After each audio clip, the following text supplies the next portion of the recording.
اور جو مال تمہاری بیویاں چھوڑ مریں اگر ان کی اولاد نہ ہو تو اس میں سے نصف تمہارا ہے، پھر اگر ان کی اولاد ہو تو ترکے میں تمہارا حصہ چوتھائی ہے، لیکن یہ تقسیم وصیت کی تعمیل کے بعد جو انہوں نے کی ہو یا قرض کے ادا ہونے کے بعد جو ان کے ذمے ہو کی جائے گی۔ اور جو مال تم مرد چھوڑ مرو اگر تمہاری اولاد نہ ہو تو تمہاری بیویوں کا اس میں چوتھا حصہ ہے، پھر اگر تمہاری اولاد ہو تو ان کا 8واں حصہ ہے۔ یہ حصے تمہاری وصیت کی تعمیل کے بعد جو تم نے کی ہو اور ادائے قرض کے بعد تقسیم کیے جائیں گے۔ اور اگر ایسے مرد یا عورت کی میراث ہو جس کے نہ باپ ہو نہ بیٹا مگر اس کے بھائی یا بہن ہو تو ان میں سے ہر ایک کا چھٹا حصہ ہے، اور اگر ایک سے زیادہ ہوں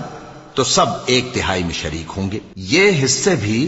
بعد ادائے وصیت و قرض بشرطے کہ ان سے میت نے کسی کا نقصان نہ کیا ہو تقسیم کیے جائیں گے۔ یہ اللہ کا فرمان ہے اور اللہ نہایت علم